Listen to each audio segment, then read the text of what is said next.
অথচ আমরা হাড়োয়া বাবার মাজারে গিয়ে গুপ গাপ চালাচ্ছি, মাথা সেজদা দেই না, ঘুটিয়া শরীফের বাবারে যায় না, আজমিরি যায় না, যান অলির দরবারে, কিন্তু সেজদা দেওয়া এটা হলো সবচেয়ে বড় শিরক। শিরকের ভিতরে সবচেয়ে বড় জুলম, সবচেয়ে বড় শিরক। কিন্তু আমরা সেই শয়তানের ইবাদত করার জন্য দুনিয়ায় বাচ্চা হয় না। আমার একটা ছেলে হচ্ছে, আমার ছেলের দরকার, মেয়ে হচ্ছে 4-5টা, কি করবে? বাবার দরবারে গিয়ে মাথা ঠুকছে, বলছে বাবা আমার সব 5টা মেয়ে, এই যে সম্পত্তির মালিক, খাবে কে? প্রদীপ দেওয়ার মতো জায়গা নেই। বাবা তোমার দরবারে মাথা ঠুকলাম, বাবা তুমি আমার একটা ছেলে দাও। আচ্ছা বাবার কি ফ্যাক্টরি আছে নাকি ছেলে মেয়ে যে টপ করে একটা দিয়ে দিল? আছে? তাহলে ইমানটা পুরো শেষ হয়ে গেল। আজকে বাচ্চার জন্য আমাদের ইমান শেষ করলে হবে না। আল্লাহ সন্তান দেওয়ার মালিক কে? আল্লাহ। আল্লাহ সন্তান দেওয়ার মালিক। তবে হ্যাঁ, কিছু তাবিজ কালাম আছে, পুত্র সন্তান হওয়ার জন্যও তাবিজ কালাম আছে। বন্দা নারী, জেনের মাধ্যমে কারোর যদি বন্দা নারী হয়ে থাকে, তাহলে এমন জেন হাসিল করা, হুজুরদের কাছে আপনারা পরামর্শ করলে সেই জেনের বন্দা নারীকে তাবিজের মাধ্যমে যদি ওই আসরটা কাটাতে পারে, তাহলে আল্লাহ পাক আল্লাহ তাআলা ওই আয়াতের শিফার ওসিলায় আমার আল্লাহ তার গর্ভে সন্তান দিয়ে দেন। একবার জোরে বলুন সুবহান। তাবিজের প্রয়োজন আছে, দুয়া দাওয়া অবশ্যই প্রয়োজন। ওয়াবিল ওয়ালিদাইনি ইহসানা, আল্লাহ তারপরে বললেন সর্বপ্রথম আমার ইবাদত করো। তারপরে আল্লাহ বললেন ওয়াবিল ওয়ালিদাইনি ইহসানা, আমি আল্লাহ তোমাদের ঘোষণা দিলাম তোমাদের পিতামাতার সঙ্গে সৎ ব্যবহার করো। কার সঙ্গে? পিতামাতার সঙ্গে। ইম্মা ইয়াবলুগান্না ইনদাকাল কিবারা আহাদুহুমা আও কিলাহুমা ফালা তাকুল্লাহুমা উফফিন ওয়ালা তানহারহুমা ওয়া কুল্লাহুমা কাওলান কারীমা। ইম্মা ইয়াবলুগান্না ইনদাকাল কিবারা, তাদের ভিতরে এক কিংবা উভয়, তোমার মা হোক আর বাপ হোক, বৃদ্ধ বাপ মা একজন কিংবা উভয় যদি থাকে, তাদের জবান থেকে উহু শব্দটা তোমরা বের করিও না। এক বাক্যে এখানে তাফসীর বলা হয়েছে যে তুমি এমন তোমার চরিত্র, তোমার কথাবার্তা, তোমার আখলাক এমন ব্যবহার করো না যাতে তোমার ব্যবহারে, তোমার কথাবার্তায় তোমার বাপ মা উফ এই শব্দটা না যেন বের করে। এই উহু শব্দটা যদি তোমার ব্যবহারে কষ্ট করে যদি ওই বাপ মার জবান থেকে একবার বাইর হয়ে যায়, আমি আল্লাহ তোমার ইবাদত সব ধ্বংস করে দেব। তাহলে নামাজ, কালাম, হজ, যাকাত, স্পেশাল ভাবে ফিতরা, আবার সামনে মোটামুটি পাল্লি দেওয়া কুরবানি আসছে, লোক দেখানো কুরবানি। মা বাপের যদি মনে কষ্ট দেওয়া, জবান থেকে উহু বের করা হয়, সব বেকার হয়ে যাবে। আমি বলি না, কে বলছে? আল্লাহ কোরআন শরীফে বলছে ওয়াকুল্লাহুমা কাওলান কারীমা, আল্লাহ বললেন তাদের সঙ্গে সৎ ব্যবহার করো, মর্যাদা সহকারে তাদের সঙ্গে কথা বলো। ওয়াখফিদ লাহুমা জানাহাজ যুল্লি মিনার রাহমাতি, আল্লাহ ওই আয়াতের ভিতরে কিভাবে মা বাপকে সম্মান করতে হবে শুধু তাই নয়, আল্লাহ ওই আয়াতের ভিতর আর এক কথা বললেন যে পিতামাতার সম্মুখে যখন তার কথা বলবে, ওই জবাবটা যেন তোমাদের নম্রভাবে হয়, ভদ্রভাবে হয়, যেন কক্কট মেজাজ না যেন হয়, এবং আওয়াজ যেন বেশি না যেন হয়ে যায়। তাহলে মর্যাদা সহকারে কথা বলতে হবে, সম্মানের সহকারে। আল্লাহ এটাও বললেন, এবং বাপ মায়ের সামনে কমলতা, নম্রতা, ভদ্রতা সহকারে তোমাকে চলাফেরা করতে হবে।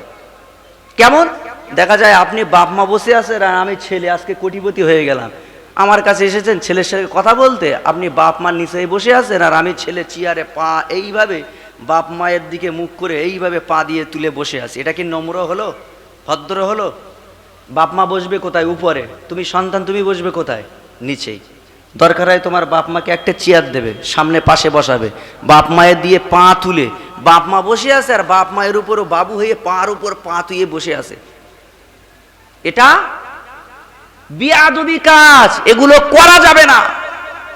আল্লাহ বললেন ওয়াকুর রব্বির হামহুমা কামা রব্বায়ানি সগীরা, এই আমার বান্দা বান্দিরা, তোমাদের বাপ মা জীবিত অথবা মৃত, যারা চলে গিয়েছে, যারা বেঁচে আছে, তাদের জন্য আমি আল্লাহ আমার কাছে দোয়া চাইবে। ওয়াকুর রব্বির হামহুমা কামা রব্বায়ানি সগীরা, আল্লাহ আমার বাপ মা ছোটবেলায় কমলতা মহাব্বতে ভালোবাসায় মায়া মমতা আগলে রেখে আমাকে যেমন লালন পালন করে আস্তে আস্তে বড় করেছে, আল্লাহ আমার বাপ মা কবরে চলে গিয়েছে, তাকেও তুমি আল্লাহ রহমতের সহকারে আল্লাহ ওই জায়গায় আপনার রহমতির আন্ডারে নিয়ে আমার আব্বা মাকে আল্লাহ তুমি হেফাজত করো, তাকেও কমলতা ভালোবাসার সহকারে তুমি শান্তিতে রেখে দাও।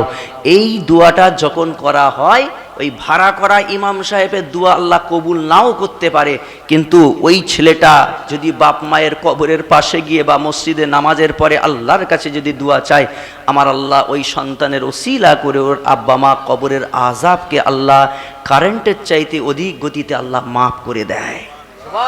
একবার জোরে বলুন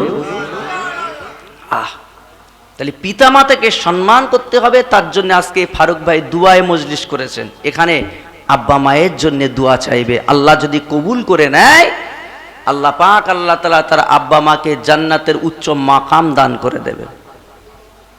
পিয়ারা হাজরিন, আমার আব্বা জানেরা, পিতা মাতাকে রেসপেক্ট করতে হবে, সম্মান দিতে হবে, না তো আমাদের আমল, আমি যতই বড় হাফেজ মাওলানা কারি মুফতি মুহাদ্দিস শাইখুল হাদি মসজিদের ইমাম আর পীর সাহেব হও না কেন, মানুষের কাছে আমাদের পীর নামে দেখা যায় আমার খুব প্রচলন যে আমি পীর সাহেব, আমি খুব হুজুর, কিন্তু আমি বাপ মায়ের সঙ্গে খারাপ ব্যবহার করার কারণে, বাপ মায়ের মনে কষ্ট দেওয়ার কারণে কাল কিয়ামতের ময়দানে আল্লাহর কাছে জবাব দিতে হবে না হবে না? দিতে হবে, ধরা পড়ে যেতে হবে। যতই বড় পীর হোক না কেন, বাপ মায়ের মনে কষ্ট দেওয়া যাবে না। মক্কা শরীফের জমিনে কত লক্ষ লক্ষ কোটি কোটি হাজি হজ করতে যায়, আল্লাহ ছাড়া কেউ জানে না। জানে? হজ তো করে মানুষ, তার সঙ্গে সঙ্গে আল্লাহর অগণিত মালাইকা ফারিস্তারা তারাও আমার আল্লাহর কাবা শরীফ তওয়াফ করে। একবার জোরে বলুন যে কাবা শরীফে দিকে শুধু একবার যদি তাকায়, আমার আল্লাহ তার জিন্দেগীর সমস্ত সাগীরা কাবীরা গুনাহগুলি মাফ করে দিয়ে আমার আল্লাহ বেগানা মাসুম মাসুমা, আল্লাহ যেমন মায়ের পেটে সন্তান ভূমিষ্ঠ হয় তার কিঞ্চিত পরিমাণ গুনাহ থাকে না, আমার আল্লাহ তাকে নিষ্পাপ মাসুম মাসুমা বানিয়ে দেয়। হজ করতে গেলেন, হজ করেছে, কিন্তু ইলহামের মাধ্যমে জানানো হলো, এই আমার বান্দা তোমার হজটাকে আমি আল্লাহ কবুল করলাম না। মনটা বড় খারাপ হবে না হবে না? ফের তারপরে বছরে হজ গেলেন, এমনি করে করে 28টা বছর হজ করেছেন, তার মানে 28 বার ফরজ হজ করেছে।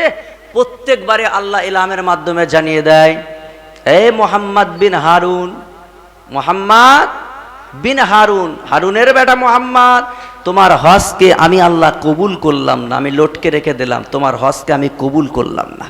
মনে দুঃখেই চলে গেলেন। মক্কা থেকে কিছু দূর আগে পাহাড়, ওই পাহাড়ে গিয়ে লুটুপুটি খাচ্ছে, সমস্ত শরীরে রক্ত জর্জরিত, আল্লাহ সেজদায় পড়ে গেল, হামাগুড়ি দিয়ে লুটুপুটি খাচ্ছে, আল্লাহ আমি কি ভুল করেছি, আল্লাহ তুমি আমাকে ক্ষমা করে দাও, আমার হজটা কবুল করে নাও।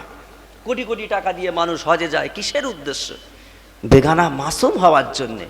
কিন্তু হজ করে আসা কষ্ট আছে, ফরজ হজে আসার পরে সবচেয়ে বড় কষ্ট হলো ওই হাজিটাকে মরণের আগ পর্যন্ত থাকা। ও হজ করে এসে ওর যা ভাব আর অহংকার, তার মানে ওর হাজি না বললে ওর মাথায় কাজ করে না, আমি আগে সালাম দেবো, তুই আগে সালাম দে, হজ করেছি। এই যে গরিমা, এই যে অহংকার কিঞ্চিত পরিমাণ যদি থাকে, সব বেকার হয়ে যাবে। হজ করে আসাটাই সবচেয়ে হচ্ছে মারাত্মক জিনিস। হজ করে এসে লোকের আল ঠেলা যাবে? কথা বললেন না? আল ঠেলা যাবে? গরিবের হক নষ্ট করা যাবে? বোনের ফারাজে সম্পত্তি মারা যাবে? ভাইয়ের হক নষ্ট করা যাবে? সুদ খাওয়া যাবে? হজ করে এসে টাকা ব্যাংকে ফিস করে দিয়ে বলে ওর বাচ্চা পাড়বে, বসে বসে খাবো। আচ্ছা, ও হাজি সাহেব হজ হলো বলে মনে হয়?